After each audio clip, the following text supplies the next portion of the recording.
የተለያዩ ሀገራት የካቶሊክ ካርዲናሎች በቅርቡ በስጋ ድካም ያረፉትን ፖፕ ፍራንሲስ ተክተው ቀጣዩን ርዕሳነ ሊቃነ ጳጳስ የሚሆናቸውን ለመምረጥ በሮም ቫቲካን ተሰባስበዋል። በዚህ ምርጫ 133 ከተለያዩ ሀገራት የመጡ ካርዲናሎች እየተሳተፉ ይገኛል። ይህም ምርጫ ለሁለተኛ ቀን የቆየ ቢሆንም ተመራጭ የሚገባቸውን 2/3 ድምፅ ባለማግኘታቸው ይህ ዜና እስከተጠናቀረበት ጊዜ ድረስ የምርጫ ሂደቱ እንደቀጠለ ነው።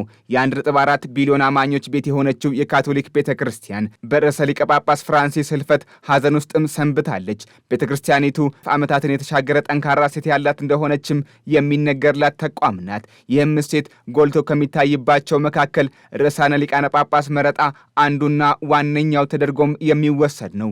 ምርጫው የመላው ዓለምን ቀልብ የሚስብ መሆኑ መገናኛ ብዙሃን የሰጡት ትኩረት አመላካች ነው።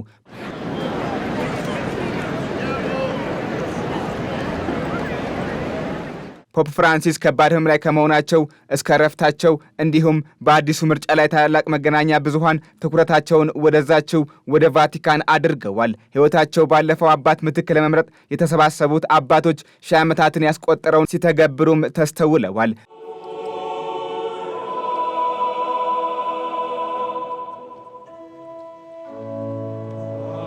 ምርጫው ፍጹም ሚስጥራዊ ስለመሆኑ ከቫቲካን የሚሰሙ መረጃዎች ጠቋሚ ናቸው።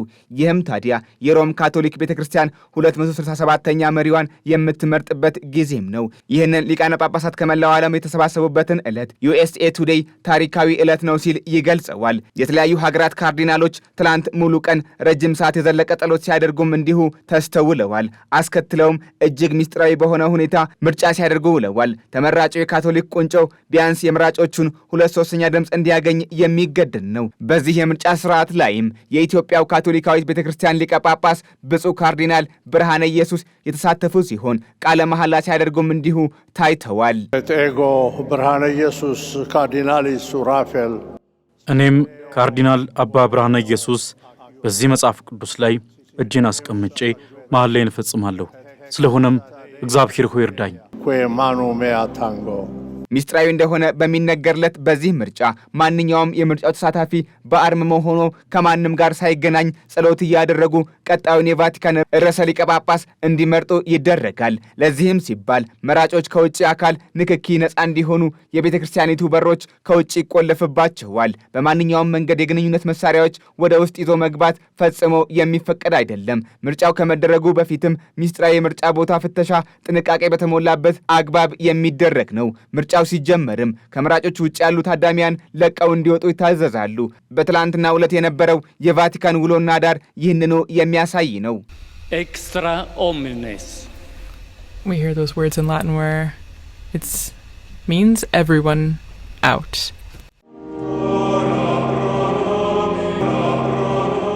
የምርጫ ውጤት ይፋ እስከሚደረግ ድረስ ማን ርዕሳነ ሊቃነ ጳጳስ ፍራንሲስን የተካቸው እንደሚችል የሚያውቅ ወይም እርግጠኛ ሆኖ መናገር የሚችል የለም። እያንዳንዳቸው የየሀገራቱ ካርዲናሎች እኩል ዕድል ይኖራቸዋል። የምርጫ ውጤት መንፈሳዊነቱን ይጠብቃል በተባለለት በዚህ ምርጫ ሌላው የሚያጓጓውና የሰዎችን ቀልብ ከሚስበው ውስጥ የምርጫ ውጤት አገላለጽ ስርዓቱም ነው። ለዚህም ምርጫ ጥቁርና ነጭ ቀለም ያላቸው ጭሶች ቀድሞ ይዘጋጃሉ። በተደረገው ምርጫ የሚፈለገው ድምፅ ካልተገኘ በውጭ ለሚጠባበቀው ምዕመን ጥቁር ጭስ በማጨስ ርዕሰ ሊቀ ጳጳስ እንዳልተመረጠ ምልክት ይሰጣል። የምራጮች ድምፅ ከተቆጠረ በኋላ አሸናፊው 2/3 ወይም 89 ድምፅ ማግኘቱ በቤተ ክርስቲያኒቱ ገለልተኛ አመራሮችና ዳኞች ከተረጋገጠ በኋላም ነጭ ጭስ እንዲጨስ በማድረግ ርዕሰ ሊቀ ጳጳስ መመረጡን ለምዕመናን ይፋ ያደርጋሉ።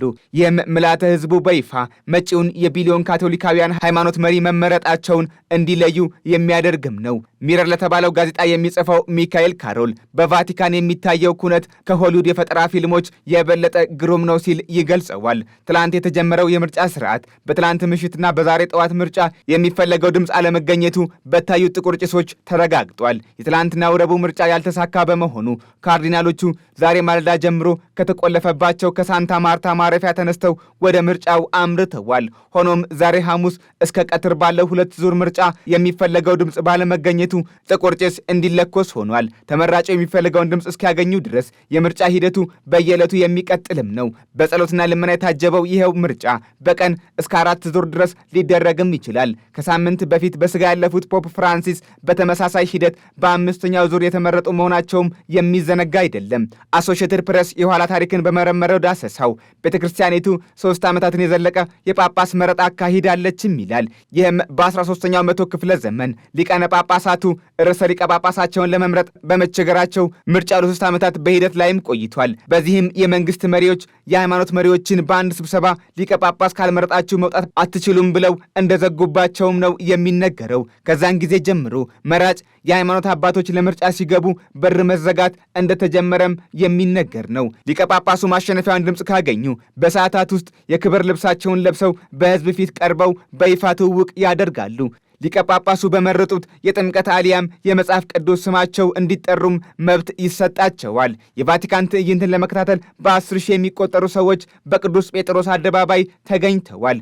በፒያሳ አደባባይ በተተከለላቸው ትልቅ ምስለ መስኮት የጭሱን አይነት እየተከታተሉት ይገኛሉ።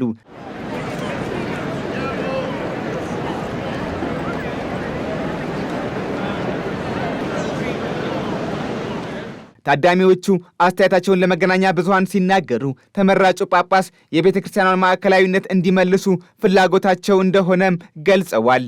ይህ ታዲያ ቤተ ክርስቲያኗ ነባርና አዲስ አስተሳሰብ በሚያራምዱ አባቶችና አማኞች መካከል ችግር ገጥሟታል ከሚል ስጋትም የመጣ ነው። እዚህ ላይ ታዲያ ርዕሰ ሊቀ ጳጳስ ፍራንሲስ የመሃል መንገድ የሚከተሉ ናቸው ተብለው በወቀሳም በሙገሳም የሚቀርቡ አባት ነበሩ። አሁንም ቢሆን ምርጫው የመንፈስ ቅዱስ ነው የሚሉት አባቶች ማን እንደሚመረጥ፣ ምርጫው መቼ እንደሚጠናቀቅ ከመካከላቸው አንዳቸው እንኳ እንደማያውቁ አስረድተዋል። ቫቲካን ስርዓተ መንግስትና ስርዓተ ሃይማኖት በጣምራ የሚከወኑባት የዓለም ትንሿ ሉዓላዊ ሀገርም ናት። መገኛዋም በጣሊያኗ ሮም ከተማ መሃል ላይ ነው። ይህችው ከተማ በዓለም ላይ ያላት ተጽዕኖ የቆዳ ስፋቷን ያክልም አይደለም። ድምጿ ጎልቶ ይሰማል። ቁጣዋም ትዕዛዟም እንዲሁ ከፍ ያለ ነው።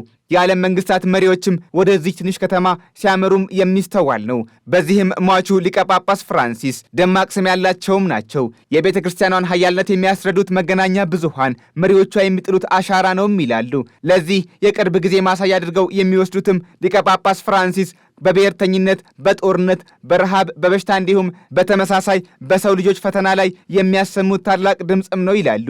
ጳጳሱ ለሱዳን ጦርነት፣ ለዩክሬን፣ ለጋዛ እንዲሁም በኢትዮጵያ ተቀስቅሶ ለነበረው የሰሜን ጦርነት ሳይታክቱ መልእክታቸውን የሚያስተላልፉም ነበሩ። ቤተ ክርስቲያኒቱ በርከት ያሉ ቋንቋዎችን የሚናገሩ አባቶች ወደ መድረኩ ቢመጡ ፍላጎቷ እንደሆነም እንዲሁ ተገልጸዋል። ለሁለተኛ ቀን ዛሬ በመካሄድ ላይ ባለው ምስጢራዊና መንፈሳዊ ምርጫ የ70 ሀገራት የካቶሊክ እምነት አባቶች ተገኝተዋል። ሁሉም ጳጳስ ሐዋርያው ቅዱስ ጴጥሮስን እንደሆኑ የሚታመን ነው። በመጽሐፍ ቅዱስ ላይ ቅዱስ ጴጥሮስ አለት እንደሆነና በእርሱም ላይ ቤተ ክርስቲያን እንደሚሠራ ኢየሱስ በማቴዎስ ወንጌል እንደተናገረው ሁሉ ጳጳሳትም የዚሁ መገለጫ ናቸው በሚል ቤተ ክርስቲያኒቱ እንደምታምን ነው የሚነሳው።